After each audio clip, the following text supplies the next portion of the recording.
Welcome to Mission Imperfect, the podcast about finding your own path, your own way, and embracing the imperfection of the journey. We're your hosts, life coaches, former HR professionals, and mums, Kirsty and Kathryn. We love to discuss the topics that come up time and time again for our coaching clients and which affect us all, from things like acceptance and boundaries to values and well-being and everything in between. Each episode ends with a question for you and us to reflect on. Your mission, should you choose to accept it, is to grab a cuppa and a biscuit and join us in getting lost in finding ourselves. Hello and welcome to Mission Imperfect. This week we have a topic that I think everybody can relate to very much, whether we care to admit it fully or not, and that is self-doubt. So, Kathryn, I know that you've done at least 2 blogs on this, haven't you? This is something that's big for you. So tell us your take on this. Yes, happy to. I think it is quite a big topic. I think we've come to realise, haven't we, that so many of our coaching threads are sort of interconnected, aren't they? But I think doubt is one that underpins a lot of it, because if you think about it, so doubt is very, very normal. It's about feeling uncertain or having a lack of conviction in something. And the truth is, we can't be certain about a lot of things. We can't predict the future, even though we like to think we can. So there is uncertainty. But the self-doubt bit is obviously what we're focusing on today. And having doubt relating to ourselves is also very normal, because if you think about it, a lot of the thoughts we have are going to naturally be in relation to ourselves, aren't they? It's where we fit, Yes. where we stand, how we feel about things. So we might experience thoughts like, "Oh, I'm not sure this is going to go as well as I'd hoped," or "Does this feel right for me? Is this a decision I want to make?" All of those sorts of things, very normal. Hmm. However, bit of a but coming. We like It's that. how we Yes. frame self-doubt that I think is quite important, and how often it appears, because it can become quite sneaky and pervasive. And I think it's when, and I wonder if you agree with this, Kirsty. I think when our self-doubt gets really focused in on our capabilities and who we are, perhaps in comparison to others, that's when it becomes obstructive. And that's where I think it becomes a problem. Yes, very much so. That, and particularly, I think the comparison, because it's so hard to escape that sense of comparison these days with mass media and social media and all the advertising and marketing you see, which is always sort of based on the premise that there's something wrong with you that you need to fix. The way you look or the way you're behaving, there's something that can fix it, and here it is. But we're constantly surrounded by that, and obviously the social media images, and so it's very easy to go, well, I don't look like that, or maybe I do need that anti-wrinkle cream, and oh yeah, maybe I do need, that special supplement which will make my hair and skin better because I don't look as good as other people in those pictures I'm seeing, and it just sort of grows and grows, doesn't it? Yeah.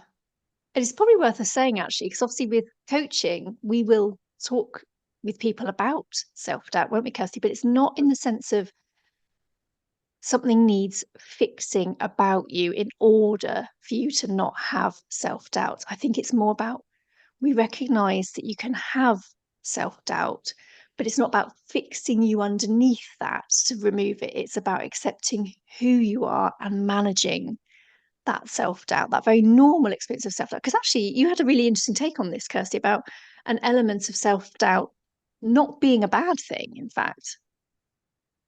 Yeah, I think it would be if if you don't have any self-doubt, you're arrogant, aren't you? That utter confidence in yourself and everything you do is it's not very easy for other people to be around on the whole.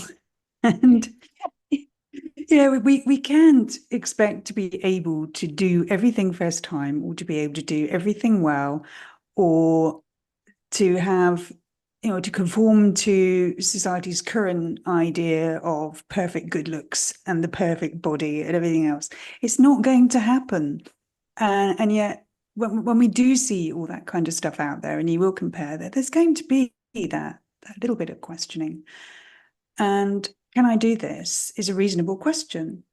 Mm, yeah, absolutely. And I think our point is have that little bit of self-doubt. That's okay, but it's about it not becoming an absolute roadblock obstacle that stops you from doing Yeah. anything. I How think do that's we? the important bit because, as I mentioned at the start, it can be pervasive and sneaky. And I actually come up with a kind of cycle of how I think it can start to feed into sort of different stages and have like this sort of compounding effect. So it's not to say that everyone will experience it like this, but if I just go through what I think is a sort of example I of like a it, Kathryn. cycle of self-doubt. Yeah. So the first step, well, it is a cycle. So who's to say this is the first step? But I have to start somewhere. So I'll start with this one. Is that we might be experiencing some self-doubting thoughts.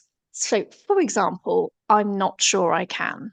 Yeah. And you may not think it as explicitly as those exact words, but it'll be something along those lines. And it might be just something that is happening almost subconsciously, like even before you really entertained whatever the thing might be is and your capabilities of it, you're automatically a little bit on the back foot because of that sort of underlying, I'm not sure I can thinking.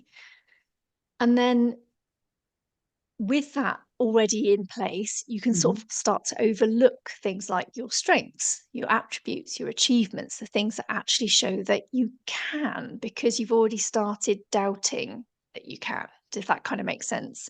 Yeah, very You much can so. then lead into that comparison part that we've already mentioned that, well, perhaps others can do this, or this particular person would be brilliant at this, but perhaps not me. I'm not sure I could do it as well as they can, so therefore maybe I won't be the person to do this.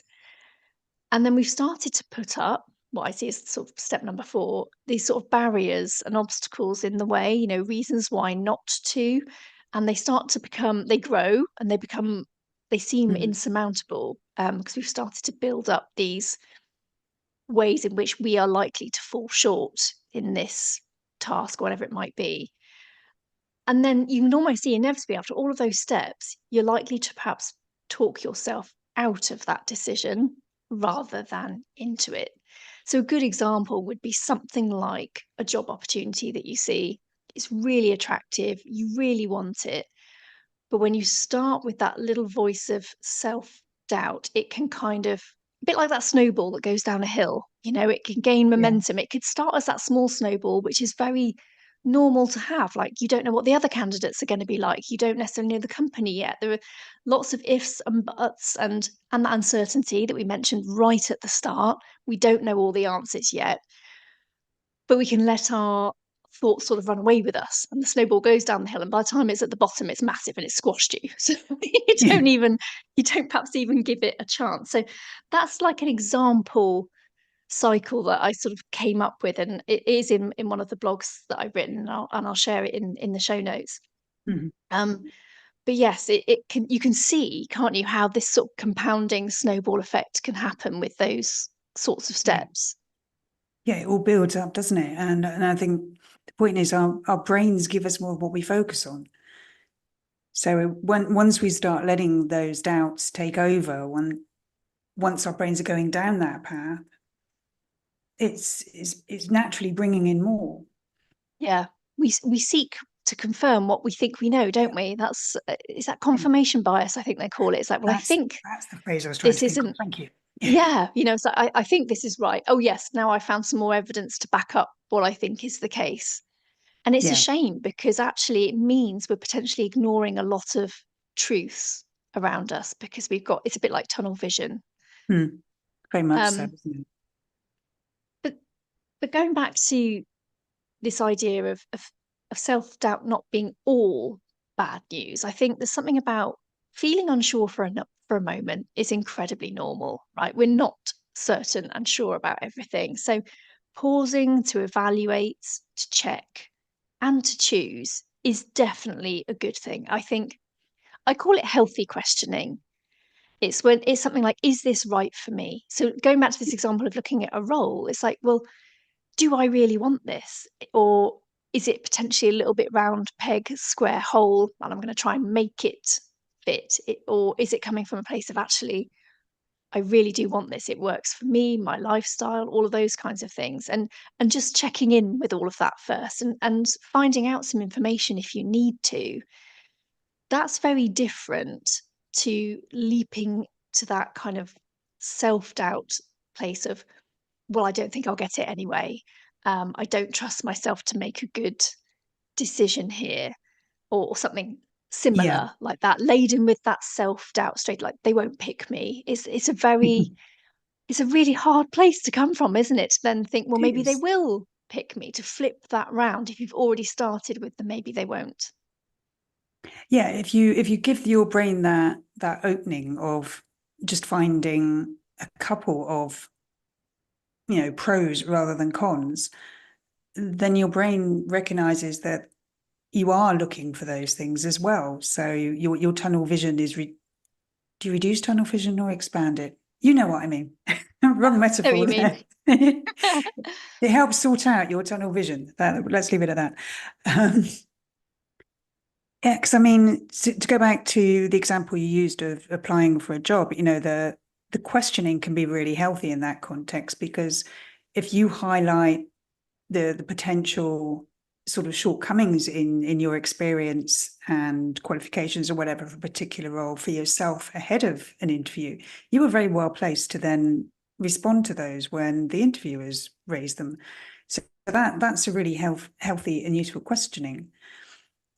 But to allow it, the fact that you are not 100% perfect match for the criteria that have been put into that job description, that when that produces the self-doubt that says, I'm not good enough, I can't do this, they're looking for somebody who's better than me, who's got more of this, that, or the other than me, that's when it becomes unhealthy, isn't it?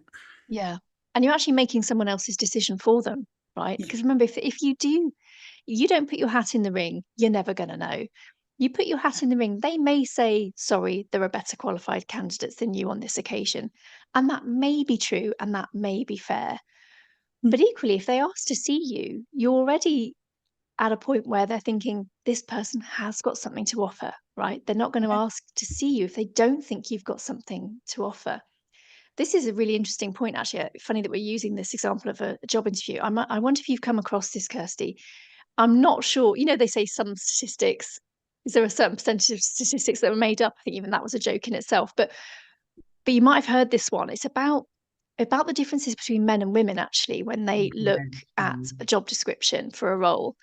And if it's got 10 points on it, for example, and a woman reads it and it's got sort of 8 out of 10, she focuses in on those last two and thinks, this will be my downfall. Whereas the male looks at it and thinks 8 out of 10, that's pretty good. I'll give it a go. And now I Yeah. know that's a big generalization, but I'm wondering if people listening might be able to resonate with, how do they feel about having 8 out of 10? Do they focus on the two or do they focus on the eight? And sometimes recruiters, I think, yes, they might love to have all 10, but do they perhaps accept that maybe they won't? And they're looking for someone with the capabilities to be able to learn, and perhaps they've got brilliant skills in some of those eight, like really top-notch skills, and they can learn the other two. It just goes back to that point I was saying about making people's decisions for them if you're not willing to perhaps give it a go, if it's something that you do want. Had you heard that Yeah. one before? Yes, I had that this whole idea that men are far more likely to focus on what they can do in certainly in a job application scenario, and to see that as enough and trust in their ability, I guess, to blag their way through it. Whereas women are far more likely to say, I do not meet all the criteria, therefore I'm not good enough. Mm. Yeah, And I wonder how far that spills over into the rest of life and how difficult it yeah, makes it. absolutely. Yeah. I would love more women to be willing to think 8 out of 10 why not give it a go? Because in a way, and I actually have had a conversation with a client in a session about this. I was like, what is actually the worst that could happen? And the worst that could happen is that you don't get shortlisted. But that will be what happens if you don't apply in the first place. Yeah. So instead of it being the absolute outcome, what about it being possible outcome? Yes, I suppose there's an element of, oh, I knew that would happen. I proved myself right, possibly. But there is also a chance of it not being that and it leading to something that will be a really great experience. So yeah, that's something I would love to see a bit more of. And I know it takes bravery and courage to do that. I'm not underestimating that, but I think this is my point about it being obstructive self-doubt. It gets in the way, it stops you even trying. Yeah. So what can we do to try and move past some of that self-doubt and give Yeah. ourselves a shot at trying? Okay. So we'll try and sum up a few points here. And yeah, we'll share some more resources on this because I think, as we've said, self-doubt is a big topic and it's a really good topic to actually discuss with a coach. But as always, it probably does start with awareness. So I think I'd ask people to have a little think. Can you notice some self-doubt thoughts, or perhaps part of that cycle that I mentioned earlier? Can you identify that some of that might be playing out for you? Is it influencing some of your decisions and your actions, or maybe lack thereof, where you haven't put your hat in the ring because you've done the discounting first?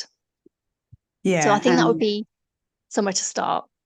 absolutely. And in looking for that, being aware of that, I think a really useful indicator are those sweeping generalizations that we tend to make around, you know, I I never win at these things. I always get this wrong. I'm never good enough. I never get to interview. Whatever's going on, all those always and never and no one and everyone, look at those, challenge them, become aware, because they are, in a weird way, they're quite lazy. They're giving Mm. us that immediate out. We don't have to experience the discomfort of trying. Yeah. And one of the problems can be is that if you've got used to that habitual way of thinking, that thought might be in and out of your head in a flash, like on a level that you've not even really recognized it. So I do Mm. appreciate tuning into this might take a little bit of time and practice and patience. But if you can notice it, if you think, I actually did think that, never, always, whatever it might be, a really helpful next step is to actually think, what is truthful about that thought? So you're actually sort of removing that auto acceptance and that assumption that that thought is right. And you're offering it a little Acceptance. bit of a challenge. And we like evidence, right? Everyone likes a bit of evidence, hard fact, because we're removing that subjectivity. And we can actually say, well, actually, what is truthful about this? What backs up that thought, or in fact refutes it? Have I been successful before an interview? Have I actually, done something in the past that I thought the odds were against me, but actually it didn't turn out that way? Because we discount these things quite quickly. We forget about our successes. I mentioned it before in that cycle, didn't I? We overlook the strengths and the attributes. Yes. And if we can Yeah, can I say, consciously just stop, pause, and check that, we might find it's not true, right? absolutely. And I love that phrase, auto acceptance. That happens so much, doesn't it? Without, well, obviously because it's auto, without us realizing. But yeah, I'm going to make a note of that phrase because I think that can help with conscious awareness. Mm. Those ways of describing it and thinking about it make a difference to how we can spot it and understand it. So thank you for that. Oh, you're very welcome. And I think, we can ask ourselves, even if you're not aware of the self-doubting thoughts popping up, or that seems like a hard place to start, try another tactic. Maybe ask yourself some other questions. Things like, when have I shown trust in myself? Mm. It might have been a case where you actually felt you had no choice, you just literally had to face something, but it paid off. Or you've shown yourself as being capable of doing or being when you actually thought, oh, I didn't realize I had that in me. It's you're asking your brain to focus on the can or I am rather than the can't and I'm not. So we're looking for evidence in our favor as opposed to the evidence that supports the doubting thoughts. Yeah, so important to remind yourself of what you have done and can do. And even to remind yourself of the things that you recovered from. So Yeah. even if you did get brave and do something and it all went tits up, the fact is that you survived it. You were okay because you're here now, going again, still standing. So even if you're struggling to get past but it always goes wrong for me, you survive that. You get up again and you carry on and you're okay. Yeah. I think this is what we're saying. Self-doubt's not about, oh, well, obliterate it and master everything. It's not that. It's being prepared to perhaps go again, to face that it may not go brilliantly. And like I said before about all these things being connected. We've spoken about failure before, haven't we, Kirsty? And confidence. And you can see the connection here between all of these things. So yeah, we're not saying it's about remove self-doubt because then you'll just be amazing at everything. It's not actually quite that. It's just giving yourself a chance to see what might happen, good or bad, and you'll still be standing the other side of it, but you might have experienced those real highs as well as occasional disappointments. But it's about the self-doubt part not being the decision maker for you. Yes, either you can do it or you can recover from not succeeding. Yeah, love that. I love that. And that should be a quote. We should put your name after that. do, Talking of which, we have do a I get few of commission? we have a few that we like to share. So this is going back a bit. This is a Shakespeare quote, which I was quite pleased to find. So he says, "Our doubts are traitors and cause us to miss the good we oft might win by fearing to attempt." So that's just going back to this idea of if we're not being prepared to give something a go, we don't get to experience the good because we'll just stay where we are. That's brilliant, isn't it? It's such a wise man. Um, I I like one from Lenny Henry, which I think really sums up what we've been saying: is life is about overcoming self-doubt, but you don't grow if you don't question yourself. Mm. It's that idea that, yeah, it's okay to ask the questions and you can learn from the answers to those questions. Yeah. And this was an interesting take from a bit of a different slant. Sylvia Plath, she said the worst enemy to creativity is self-doubt. Mm. So I thought that was interesting. It sort of stifles your ability to perhaps think a bit more broadly. I mean, I don't know about you, Kirsty. I feel like I need to feel kind of in flow and capable to have my creative ideas. Because I come up with some very, very limited options. Yes, and I think it stops you even starting. That does that make sense? It stops you. Yeah, it stops you starting Yeah. um, a creative endeavor, doesn't it? That self-doubt. Will it be good enough? Or quite often it's not. Will it be good enough? Quite often we tell ourselves it won't be good enough. I'm not good enough. I am not creative is a phrase I hear so many people say. God, I've said that. I've totally said that.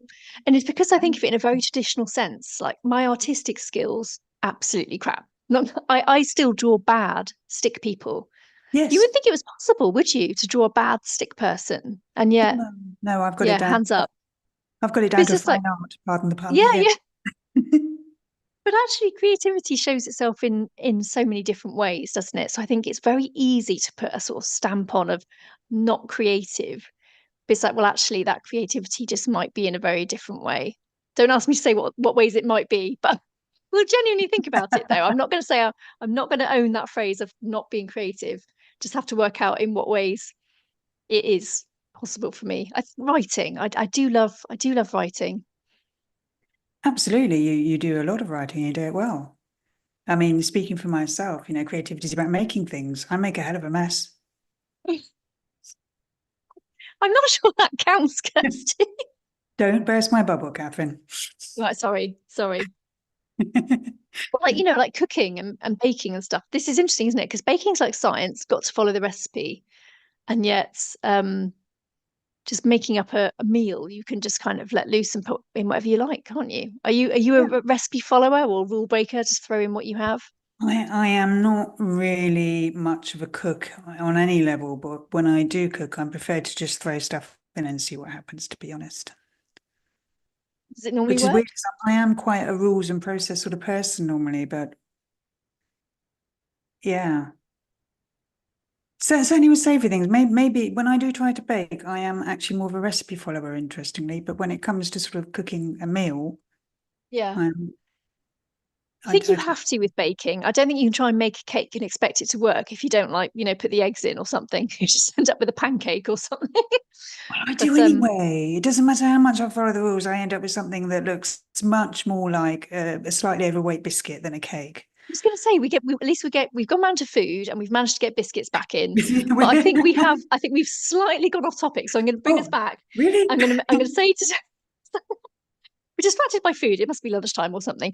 But let's get back around to it. We have a question to end today's episode about self-doubt, and it is: do you recognize thoughts with a negative slant about yourself cropping up? So kind of what we mentioned earlier. So the things that start with I can't, I'm not, or I don't, Hmm. perhaps instead of I can, I am, and I do.